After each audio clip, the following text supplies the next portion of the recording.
Hi there, my name is Kendrick, and today I get to interview Sam. So, Sam, welcome. Hey Kendrick, good to meet you. Yeah, nice meeting you, dude. Could you please let everyone know what your full type is? ISFP, and then my OP is FF-FI/SE dash CS dash or slash P B, and then number four, social type is what I was diagnosed. Diagnose, that's funny. Um, so basically, you are ISFP that is consume play or consume sleep play blast, double feminine, social type 4. Yes. Yeah. All right. And what did you think and how did you feel when you got this diagnosis? It's very interesting. My first exposure to Myers-Briggs was when I was in my mid 20s. And at that time, I tested as an INTJ. And I thought of myself as like Spock. I thought I was very, unemotional, very logical and rational. So that's how I came out when I took the test. And then a few years after that, I tested as INFJ. And that made a lot more sense to me because I was always more into the arts and not into science and technical things. So then for a good 20 years, I've thought that I was INFJ. And just a couple of weeks ago, I started rethinking that and was watching some videos on that made me think I might be INFP. And then I thought, I'm just gonna check in with the objective personality folks and have them diagnose me. So when I came out as ISFP, that was quite a shock. Would you say the shock came from the fact that you are sensory type because the other typing that you've got were all intuitive? Yes. And I think that has to do with just the way Myers-Briggs is popularly presented and defined. Because everything I ever knew about it, I thought, well, I'm intuitive because I'm a thinker, I'm a writer, I like to talk about ideas. So I always thought, oh, those sensory folks, they're only into practical hands-on things. They're not into ideas. And I thought I just can't connect with them at all. So then it was quite a surprise to learn that sensory and intuitive aren't defined in that way, actually. Right, 100%. Because you also have lead intuitive people that are doing things like sports, for example, like I don't know if you watch MMA or UFC. Can't I can't stand fighting, but go on. That's okay. But one of the people that they type in the classes before is a popular fighter from Canada, actually, in the UFC. His name's George St. Pierre, and he was typed as an INFJ, and he was fighting in the land of sensory where all the ESFPs, ESTPs, and ISTPs and whatnot were all a part of. And then suddenly you have this intuitive guy who was using, his his intuition to pretty much beat opponents because he has if you look at his sleep animal, it was NITI, NT, right? So he's using his NT sleep to kind of solve the puzzle on how to defeat other opponents. So it was kind of cool that you can have people that doesn't seem to be a normal fit in Myers-Briggs land to specific career choices. But then you go to OPS, you're like, oh, what the heck? There's like intuitives doing sensory stuff and there's sensory stuff doing intuitive stuff. And ultimately everyone can do everything. And, like it's good to get that bias out of everyone's head that, only you have those limitations as a certain type. Mm. I do want to mention for you though, because when you originally type yourself as an INTJ, the INTJ and ISFP do in fact have the same cognitive functions, just in a Oh, different order, I right? didn't realize that. Yeah. Yeah, like for example, ISFP, you have introvert feeling in the top, right? And then second is extrovert sensing, third is um, introvert intuition, and then fourth is extrovert thinking. So extrovert thinking would be like the problem area. And then for INTJ, they have the exact same one, except it's just in a different order. They have the introvert intuition first, extrovert thinking second, introvert feeling third, and extrovert sensing at the bottom. So, like yeah, you can you can be an INTJ, you can be an ENTJ, you can be an ESFP because all those people actually have the same functions as you, just in kind of in a different order. And then the other thing I want to mention is when you type yourself as an INFJ and later on as an INFP, it also makes a lot of sense because if you look at your sleep animal, it's NIFI, right? Or FINI, which is NF. So actually, it's the same as, how INFJs and INFPs categorize themselves as NFs, right? Because you are inside of you, you are in fact NF, you know? Interesting. It gets so complicated in the details, doesn't Yeah, yeah, there's a lot of details, but then like I'm a huge nerd about the details, but it? yeah, yeah. But anyhow, now that you know that you're this type, does it change anything for you or absolutely nothing? Oh, it's changed my bias against the S's for certain.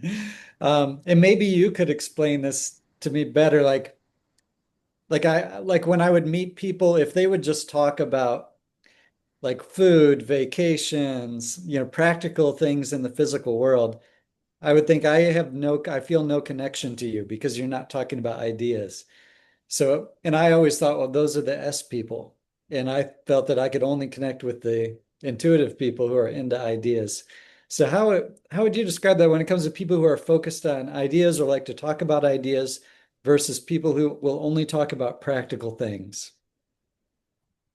I mean, that's kind of a overly generalized question, so it's hard for me to, say that, you know, because But some of those, it doesn't come down to N and S though. no, I don't know, because like I feel like a lot of conversations at the end of the day usually ends up either being decider or observer kind of discussions, you know.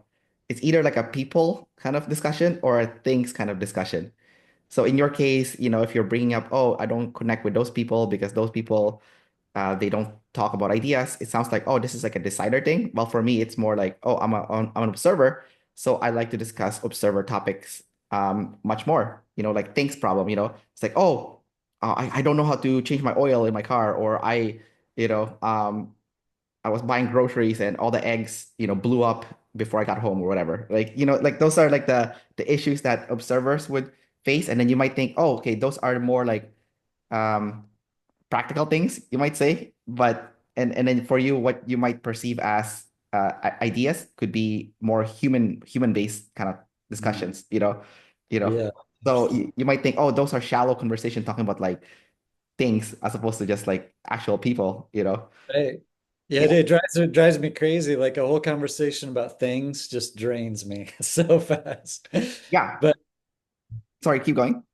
I had no idea really about the decider versus observer thing up until just a, week or week and a half ago. So that has been kind of mind blowing to learn that difference and to start seeing it in people because other versions of Myers-Briggs people talk about don't have that concept of the observers and deciders. I don't know if the objective personality came up with that, but that's been a new concept for me. Yeah, 100%. I think they were the first one that identified that it did in fact existed. And it's super, for me, fascinating that no wonder people talk past each other Mhm. because, like let's say, let's use conflict as an example, right? Let's say you're having a conflict with somebody.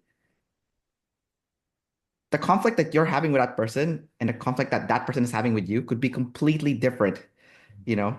For you, it could be like, oh, they're being controlling or they're being too chaotic, in which case the problem is really an observer issue, right? But for you, they could be like they're judgmental, they're mean, they're jerks, they're assholes, whatever, right? Like it's more like a decider kind of issue, right? You know, Yeah. so like when you said earlier, oh, we're talking about things for so long, it's so draining for you. But for me, as like an observer, I can talk about things all day. But if you talk about people, I get drained because it's boring. I'm like, who cares? Like, you know, because for me, it's like your problems are not problems, it's like I'll give you an example. Like let's see. Let's use an EJ as an example. Okay. Like let's say an ENTJ. Okay, so they go to work and they're upset that one of their coworker is, let's say being a jerk, whatever, right? So and then they keep pointing fingers at this jerk coworker. Like this coworker is a jerk, this coworker is rude, this coworker is not a good person. But then that's where the double deciding is missing, essentially, where they have introvert feeling at the bottom, which is the identity, right? Same as you have FI at the top and T at the bottom, right? So if in fact the truth is that ENTJ person, if they looked inside themselves and say, have I also done what this person is doing? Have I also acted like a jerk in the past? And if the answer is yes, then it's easy to say, okay, I can cut them some slack. Maybe they're just having a bad day. That's why they're acting like a jerk. Maybe I should prod more instead of just pointing fingers that they're a jerk because I've also been a jerk in the past. That's kind of like the coin. And then versus for you, you're an IP, right? So you might be helping someone in the tribe, like a friend or family member, and you think so you feel so good about yourself that you help somebody, but then for some reason you're not getting the acknowledgement, the recognition, the appreciation that you're looking for, because turns out if you look at the spectrum, you help them maybe once, but that other people they help 10 times, and the tribe members are keeping count at how many times you help. So that one time that you did help someone and you think you did a great job and you deserve appreciation is in fact not even covering the gap of like of what the EJs are counting as you helping. You're like, yeah, you did one help, great, thank you, but that's not enough because you still didn't pull your weight compared to the other people. It's and then as an IP, you would not know that because you're not scanning the tribes essentially. I don't know if that makes sense. Yeah. Now I feel like you're picking on me, but No, I'm not picking on you. I'm just talking conceptually. I'm- But conceptually, it's like yeah, the tribe always saying I'm not doing enough. There they go again. yeah, yeah. I mean, it sounds like did you have this conversation or something with someone? It definitely rings a bell. So Oh, okay, that's funny. Yeah, but I'm not saying you personally, but I'm just saying like, this is conceptually what happens. yeah, I can see how that happens because like I don't like to get out much, I don't like to go to events with groups and such. So if I do go to something and help someone, it might be more that like once a year occasion, and then so maybe that's bigger inside my mind. And they're thinking, well, you didn't come to all these other events that I wanted you to come to. So it could be something like that definitely Right. could happen to me. Right, exactly. Yeah, no, that definitely that's you pretty much describe what like how it works. So that's pretty cool. That's why kind of like the glass lizard version of your type, like the consume, play, blast, sleep ISFPs, the double activate TE, they don't get in as much tribe hate by pure accident because they have the double activate TE. So by accident, because they're the extrovert version of the ISFP, they would be showing up to all these events. So, Yeah. and then they would be, especially if they're like a social type 4 or 2, where they do want to engage with the tribe because they're high friends. So then they won't get as much tribe hate as a result. So, but the fear doesn't go away because, like, as an IP, the inherent fear is tribe hate, right? Like people kind of coming after you, ganging up on you, judging you. It doesn't go away. You just get less of it. I don't know. So that's kind of like the interesting take about the different types. So, Yeah, right before talking to you, I was just emailing back a friend who invited me to like this art event. And I'm thinking, I just don't like leaving the house to an event on Friday night. right. It's like it sounds great, have fun. It's just not, I don't think I'm gonna go to that. A question for you though. So, as an IP, at the end of the day, you still want human connection, Oh especially yeah. for you because you're a social 4. So even though you're a double introvert, Mhm. because you're a 4, you like people. So can you describe that feeling of like wanting to connect with people, liking people, want to be part of like a group? Oh yeah. And I guess, like if I was dating someone, yeah, then I would go out on a Friday evening. It really takes something like that, like being in a relationship or dating someone to draw me out more and to get me to more things. When it's just me alone going out to the group, there's a lot more nervousness. Like, what's it going to be like? Even, there are just so many factors from the parking situation to how awkward am I going to feel when I get into a room with a lot of people. And so when it's all up to me, I have a really hard time getting out to events with people. I'm much more like a one-on-one things like if someone, including this friend, if they invited me out to coffee, I would definitely enjoy that. So I like really like meeting up with friends one-on-one, where we can sit and really be able to talk instead of in a group situation, you're only able to make some small talk, and that just drives me nuts. Right, right. I can understand that also from like a double extrovert perspective, because I have friends who are double introverted in the past. I used to think, okay, I invite you to a party, then you're not coming. But if I invite you one-on-one, you show up. I've had those situations happen for sure. Yeah, Um, that's definitely the way I am. yeah, So much more comfortable one-on-one. yeah. Um, when you did go to party situations though, did you enjoy them or you hated them, in the past? Or it's a hit or miss kind of deal? Yeah, hit or miss. Yeah, hard to say. So you've been to good parties before, despite the fact that you prefer to stay home. Like, there has been good ones, Probably, but honestly, I guess they don't stick out in my memory. Like I would have to really sit and think right? to think back to a party I enjoyed. But yeah, it's no, it's definitely happened. It has happened before, but yeah. I think one of the struggle for you is because you have feminine sensory, so the memory part is bad. But because you have masculine intuition, that's why your intuition is so much stronger and more confident. I think that's Interesting. also why you think you're an intuitive, because in fact you Hmm. had masculine introverted intuition. So it makes perfect sense that, That's what's wild. Yeah. yeah. So the interesting thing about your type is your second animal is NF, and it's a savior state, meaning that it's kind of a default state that is kind of a go-to state for you. Um, and yeah, feel free to look at your notes. Don't worry. Define that NF for me quick. What does that stand for? Well, it's just your cognitive function. You have FI at the top, introvert Mhm. feeling, and then NI third. So combined together, it becomes NF, NI, NIFI essentially. And Uh, NF is values in the abstract world. It could be care.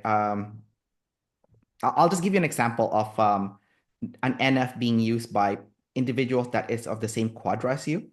So, do you know Jocko Willink, the yes. US, okay, the Navy SEAL guy? So, his NF mantra, because people your type tends to have mantras or code that they adhere to. So, his code is discipline equals freedom, which is super good for his type because he's an ESFP jumper. So, ESFPs are one of the most chaotic personality types out there. So the fact that he created that mantra, discipline equals freedom, is he's self-imposing control on himself to live his life essentially. So it's a good code to adhere to. David Goggins, you know him as well, right? So he's also another ESFP, except he's social type 1. So one of his mantra is building a callous mind. So pretty much like he does the whole marathon thing, running, doing all this crazy stuff. And people always ask him, because I was watching some of his videos, and he said, people always ask me, are you overtraining, David? You can't be doing marathons, so much, plus going to the gym. You're overtraining. And he starts laughing. He's like, I'm not training my body. I'm training my mind. That's what he said. I'm not training to get fit, to get lean, to get ripped, to get shredded. Like, I'm training to toughen my mind because he wants a callous mind where he's experienced so much pain that his mind is all callous that he doesn't feel pain anymore. You know what I mean? So, um, kind of Yeah, interesting. I don't identify very much with either of those guys. I know I'm maybe because I'm naturally a pretty routine and disciplined person. I focus on, get on more spontaneity. Like spontaneity is more what I need in my life. So perhaps they're the opposite, where they need the discipline.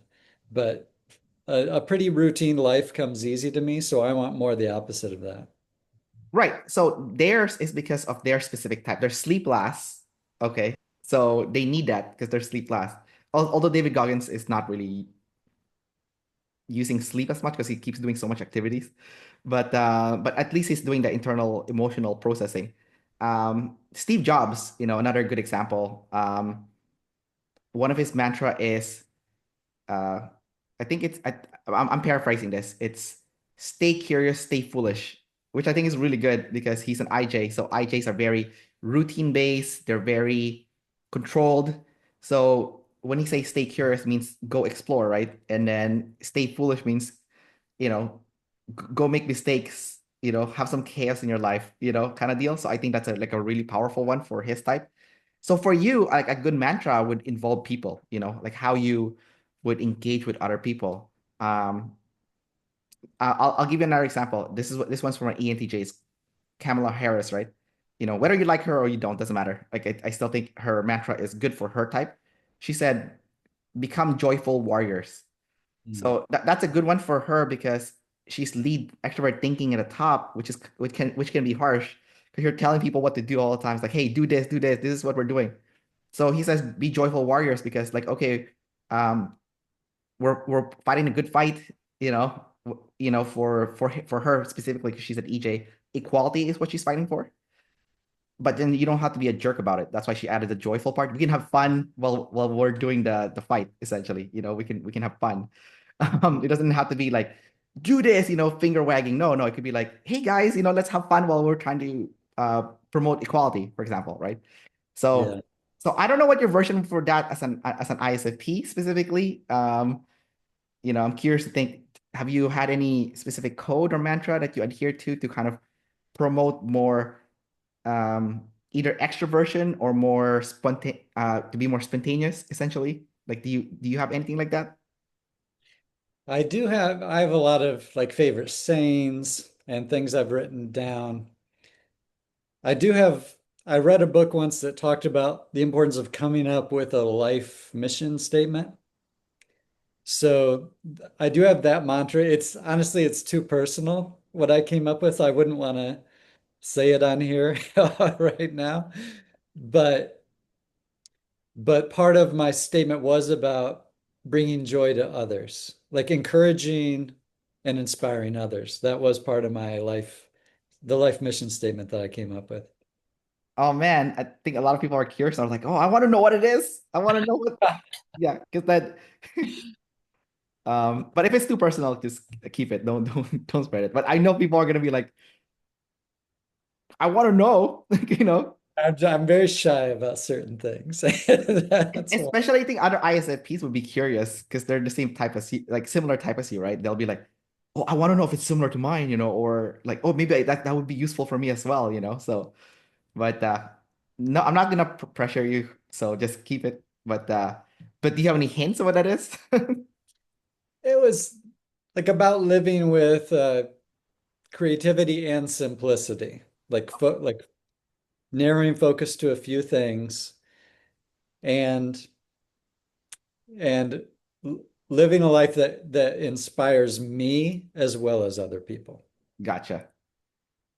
I was thinking about archetypes of different personalities. So you're an IP, an ISFP, but you're in the IP category essentially. And then there's, different types. So one of my day jobs, I teach a senior fitness class, and then I have different personality types in my class. So I actually have one lady who's an ISFP in my class. So I'm watching her and I'm watching the other people in the seniors class when they're doing their senior exercises, right? So there's like the EJs, we have like an ENFJ, an ESFJ, an ISFJ. So we have like a whole variety of different, you know, seniors coming to the class.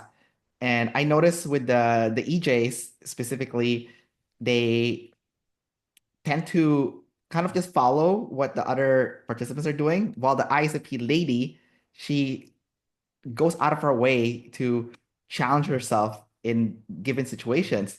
And then when she's challenging herself in a given situation, like let's say we're doing a balancing exercise, they have to do like a balancing act on a foam block, without holding the wall.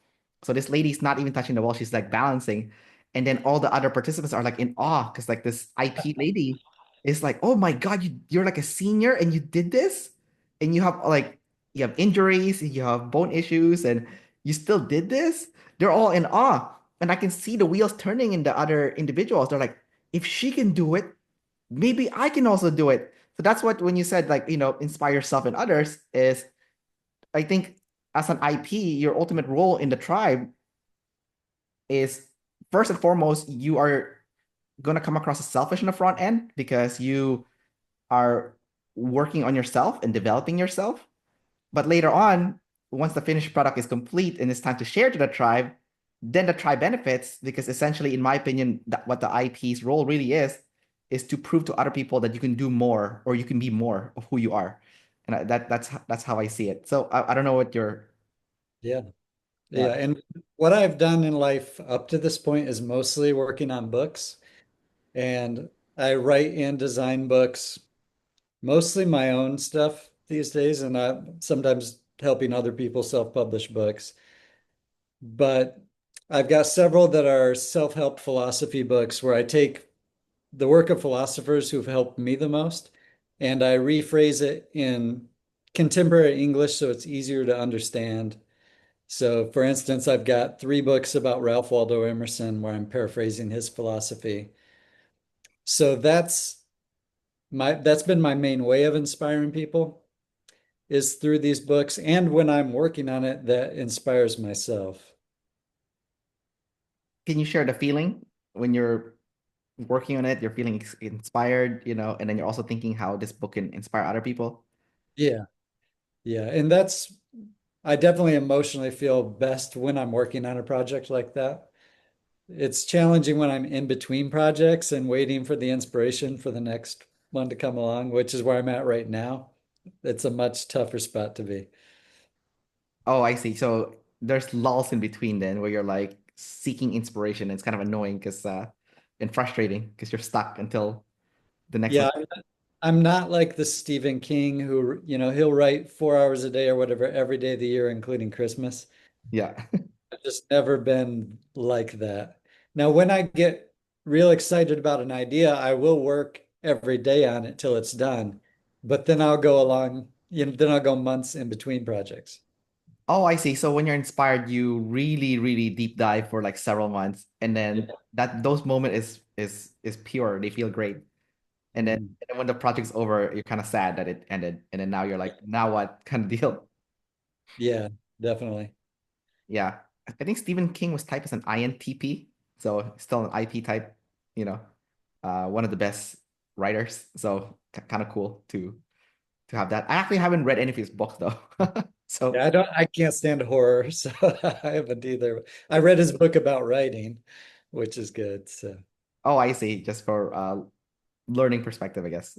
yeah.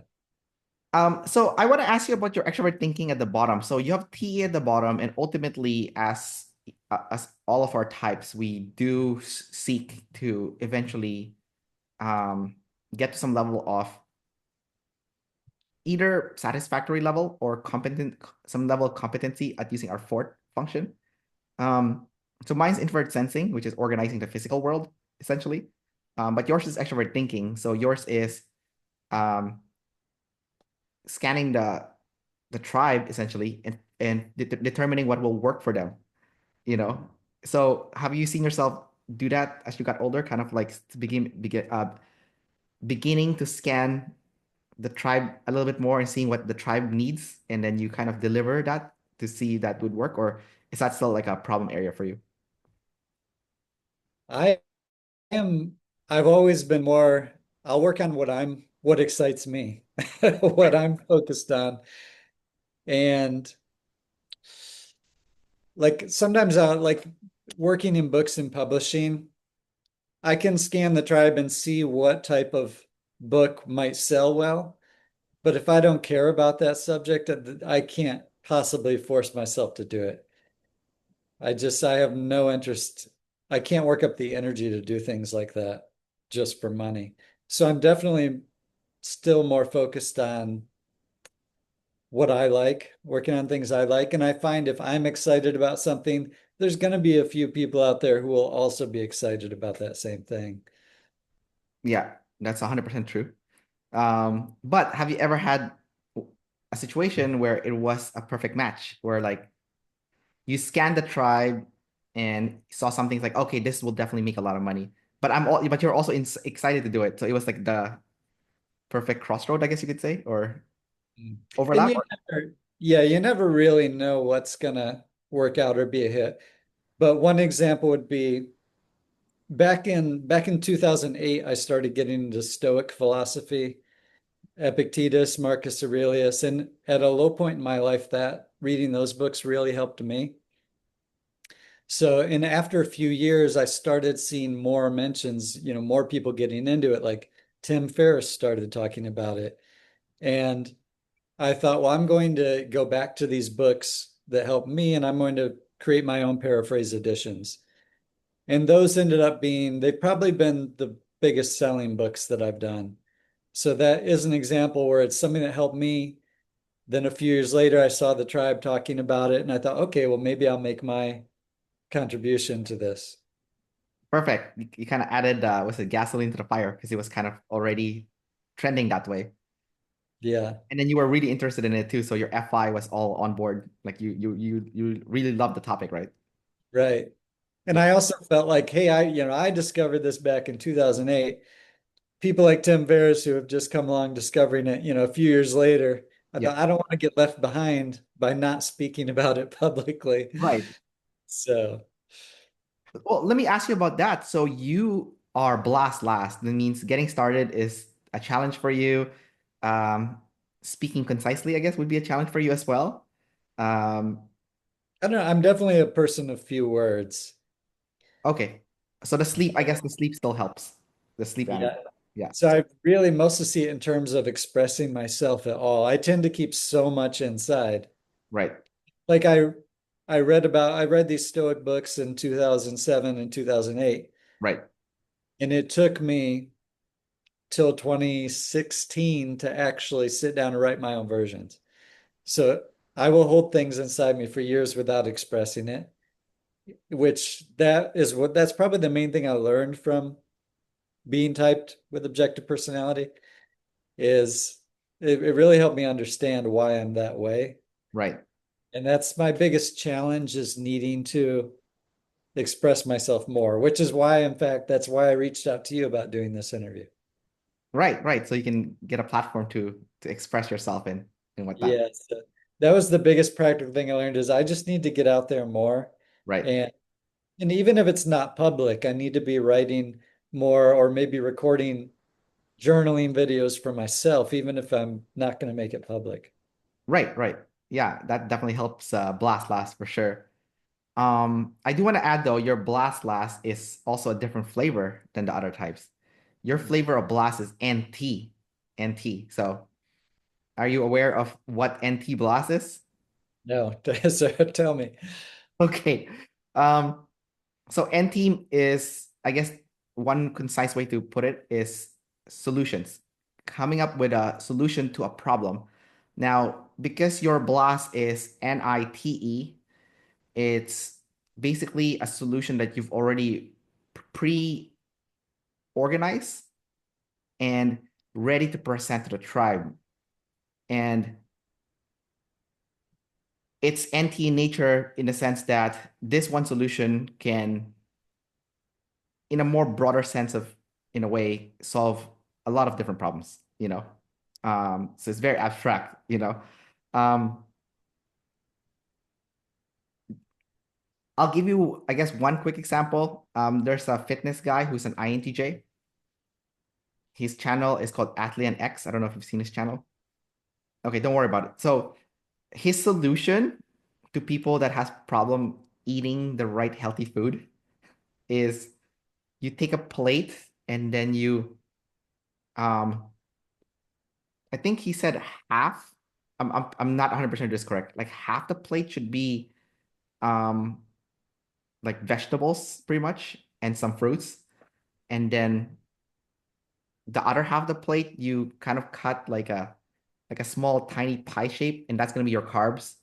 And then the big one, and then the other rest is protein. And that's kind of like his anti solution to the tribe. It's like, hey guys, this is my ready-made solution. Here you go. This is how you fix your diet. This structured like this.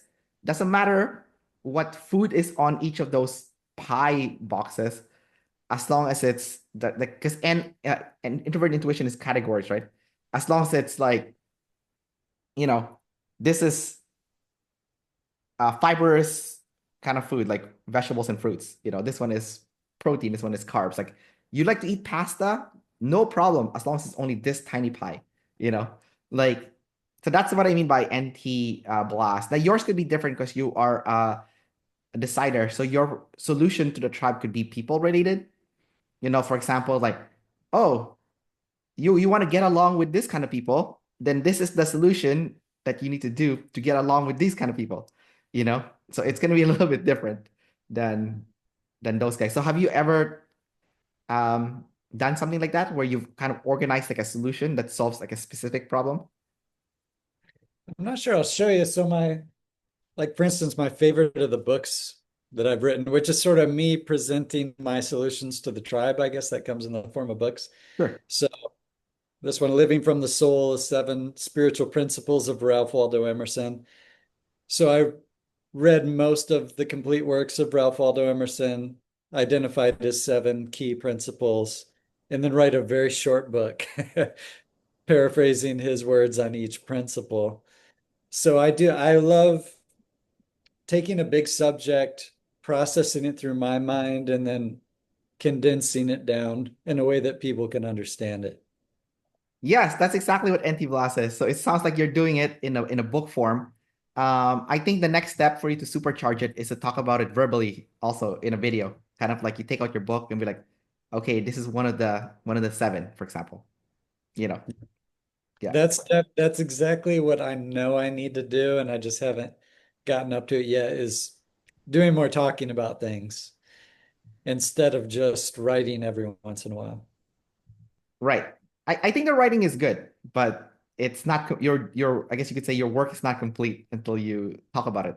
That's like there's like a step after, Mhm. you could say, just to complete your transformation. Uh, Yeah. So yeah, that is probably the biggest thing I've gotten out of this is clearly seeing more of what I need to do to balance things. right. I think also something that you said earlier that was quite interesting is you were thinking about the whole stoicism thing since 2008, and it wasn't until 2020, 2016 when you 16. started pulling the trigger. I think it's not just because you're blast last, but I think also because you have sleep as a savior. It's your second animal. Like you needed a lot of time to marinate on the idea first before you felt like ready to finally put it out there. Yeah, Um, definitely. I would ask you though, do you think you could have done it in half the time? Like, would you Oh, have yeah. been able to marinate in half the time? You know? Yeah. If I had the motivation. So it's a matter of finding the motivation. Let's talk about motivation because you're a social type four, and social type fours are known to have the least amount of drive out of all the four different social types.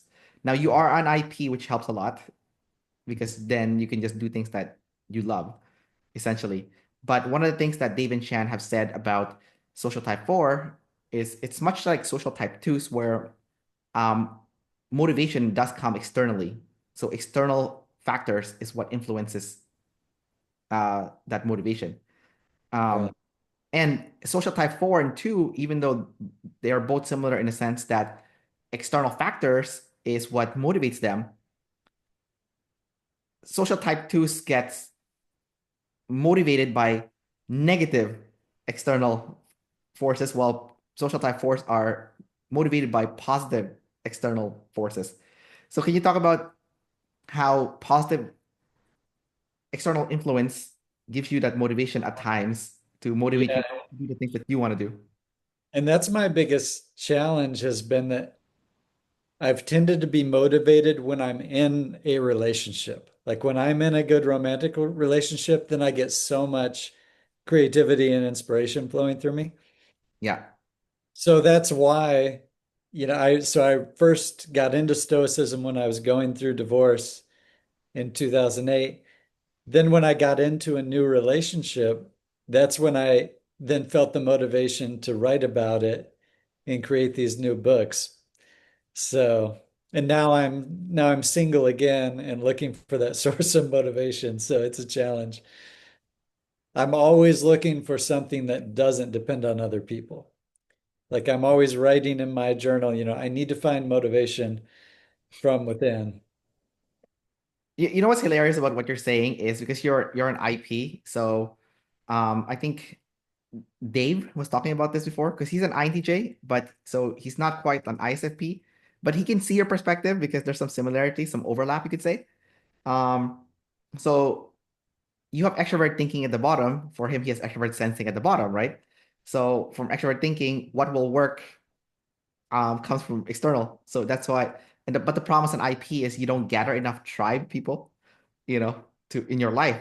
That's why it would be a struggle for you to get the motivation because you don't have enough tribe people, essentially, right? Like either a partner or even a good friend, right? But then for INTJs, it's a little bit different because it's extrovert sensing, so they don't gather enough stuff, like physical stuff, right? Like I was interviewing this other guy who's an INTJ who's consumed last, and he only gets new shoes when he has a girlfriend. Mm. When he doesn't have a girlfriend, he's wearing old broken up shoes. So he has to wait until the next girlfriend comes for him to get new shoes. Otherwise, he's screwed, right? So for you, it's like, oh, you need to get like the next relationship. Otherwise, the ideas don't flow in as easily. So it's like for you, it's a new person. For the other person, it's a new thing. You Mm. know, That's wild. Yeah, that makes a lot of sense. yeah. Have you tried to manufacture that artificially? Like just going out there trying to find like dates and stuff, so that like I need to get a date so I can Well, get. I'm working on it. I'm always working on it. Yeah, But gotcha. being so introverted does make it difficult. Yeah, yeah, that is a challenge because like ultimately you have to put yourself out there, right? To to meet the right person. And if you're hiding in your place, then you're not casting the net, essentially, you know? And when it comes to work for other people, which do on occasion, that also like I've had a couple book cover designs sitting on my desk that I'm working on for someone. If if the person who's hired me, if they call me up and we talk about it a bit, then I get the motivation to sit down and do it. So sometimes I need a little kick like that. The personal interaction is what gives me the motivation to finish the work. Do you enjoy those personal interactions then? Like from clients, let's say? Like if they call you up and want to chat with you about something? Yeah, because I'll only work with people I like these days. So so I do enjoy the people who I'm working with right now. Oh, because you like them already. So Yeah. yeah, that's funny. So you won't work with new people then?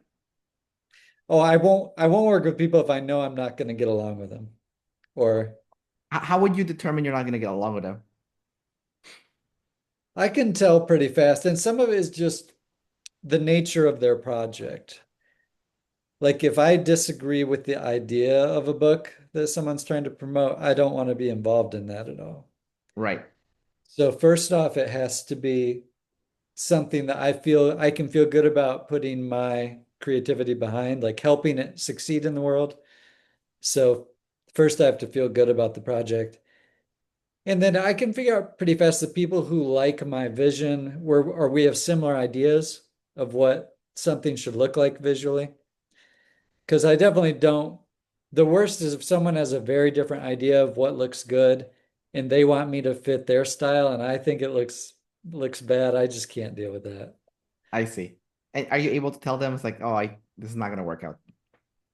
Yeah, I've gotten good at just not getting into those relationships to begin with. I can tell pretty quickly if someone resonates with me.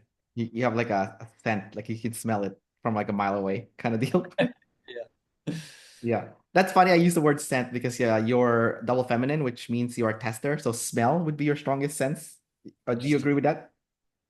I certainly like smell. I hard to say, hard to pick a strongest sense, but Does smell bring memory to you?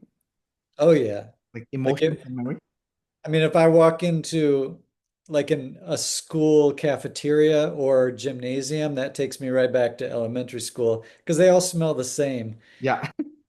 And I will, yeah, so smells can definitely give me strong memories. I find that so interesting. Smells doesn't do that for me, but Oh, but because the sexual modality does make a huge difference in like processing feelings, Because like for me it's audio, right? I'm audio, so for me sound takes me back to certain places, but smell, I know some people like that, and they're like, "Oh, I smell this. It brings me back." I'm like, "Really? Can you tell me more? That's really interesting, yeah, even books. I can. pull a certain book off the shelf and I love to flip through it and smell the paper. And that can take me back to when I read the book for the first time. As long as you're not doing it to someone you're dating, like, oh, you smell like my ex, like you would get in trouble. Would not go over well, yeah. Would not go well. Um, so Sam, we're gonna wrap up the interview soon, but since you did request to do this interview, is there something that we haven't discussed that you wanted us to discuss or cover so that, you know, I, th hopefully I, it, I think honestly, you've given me a lot of helpful things to think about. And when I watch this back, I'll be able to process more of the language because the terminology does get confusing for me. So many, letters to keep straight. right. But when I watch it back, I'll be able to pick up on more of it. But yeah, it's been very interesting talking about the motivation factor and the blast last. Yeah. That's definitely my challenge I'm working on right now. Well, it looks like you're working on it, which is very good. It's very important because some people they don't even bother working on their fourth animal. Mm. And I think you, as a specific type, regardless of what your type is, the best bang for your buck in regards to personal growth is always working on your fourth animal. Like that always brings like the biggest amount of returns versus like using your savior. Um, I think I forgot who said this. Someone was talking about talent and hard work, where talent is given to you. It was a gift. So there's no sense of satisfaction when you utilize it in a point where it's kind of in a default state. I think it was Alex Hormozy. I don't know if you've heard of him. He's one of the most famous marketer right now. Um, David Shan typed him as an ESTP, social type 2. Um, and then he was talking about talent and hard work. So hard work feels good because you earned it. You put in the hours, you put in the time, and then there's that feeling of satisfaction at the end. And especially hard work where you get lots of growth. So in your case, it would be the NT blast at the end and also the extrovert thinking at the bottom. Like if you work on those, then you get like the highest level of personal satisfaction, essentially. Yeah, that's what I was just thinking I should ask you about is can you say a little more on extroverted thinking? Like what it is and what I could do to work on it more. Well, extrovert thinking is pretty much just scanning what works for the tribe. A lot of it is also trial and error. Like David Chan likes the word throwing things at the wall until something sticks kind of deal. So um I have it in a savior state, so it's very hard for me to describe it. I just do it by like naturally all the time. But I guess if I were to think about it, um, you know, um, maybe I'll use travel as an example because I travel a lot. Like I've been to 105 countries. So, um, and let's say there's people that wants to travel with me, but there's like logistical issues, right? They're like, oh, I want to go see you in, let's say Vietnam. Let's say I'm traveling to Asia, Vietnam, but I can only go for 2 weeks, and I have to deal with, let's say it's a male friend, like, oh, my wife has, might have, obstacles. The wife could be an obstacle also to going out and hanging out, right? So the TE would then provide solutions for every step of the way. It's like, okay, this is the TE solution to deal with your wife. This is the TE solution to deal with the logistics. This is the TE solution to deal with your employer, And so there's like pretty much a solution for each step. For your wife, be like, I'll talk to you on the phone every day. That could be like the solution that you're gonna tell her, right? So don't worry, I'm gone for 2 weeks, but we'll talk on the phone every single day. You won't even, you know, it's as if I was always there, And then for work to tell your boss, oh, I'm just using my 2 weeks vacation. That's fine, right? Logistics. Oh, okay. Well, we'll just find a flight that matches your schedule and also what feels the best for you. So that's what TE is. It's like taking the different factors and giving like a solution for each of those individual factors. Like just giving advice, you could say, but advice that works because it has to work, right? Otherwise, it's not extrovert thinking. If it doesn't work, then it's not TE, you know? Yeah, it sounds overwhelming trying to please that many people. Well, you don't need that many people. You can start with one. Like Like it could be like a good friend or it could be like a partner, right? Like a girlfriend or whatever, right? Like, so it start with one, and then once you get good at one, then you have two, right? And then I guess as you get older, then the way you can measure how good you are at TE is like, okay, I can now handle five people. I can do this for five people now. And then you can like in the back of your head, it's like, yeah, I'm really like building up competency in this. Like it's like a almost like a personal satisfaction. Like you keep a track record on how much capacity you can handle, you know, So Great. it's fun to think about it for me at least. I don't know about you, but like for me, it's like, oh, like if I was in your shoes, I'd be like, oh, that's a good like measure now of like how good I am at using TE. Can I start with one and later on it's like, oh, I can do. With the moment you can handle two people, you can tell yourself, I'm twice as good as last year. You see? You see what I mean? Nice. All right, Sam. It was a pleasure to talking to you. And Yeah, thanks so much. yeah, It's fun watching your videos, and hey to everybody out there. I hope this is helpful to other people of the same type, different types. yeah. If you're single, hit up Sam also. You That's know, what I need. I need a friend like you helping me out. I yeah, appreciate hook you up. Like, yeah. And people that already likes personality types, so you can chat with them. It's fun, There's like it. already like a common ground too, right? So Yeah, right. yeah. Uh, All right. Enjoy the rest of your day. Take care. Great day. Thank you.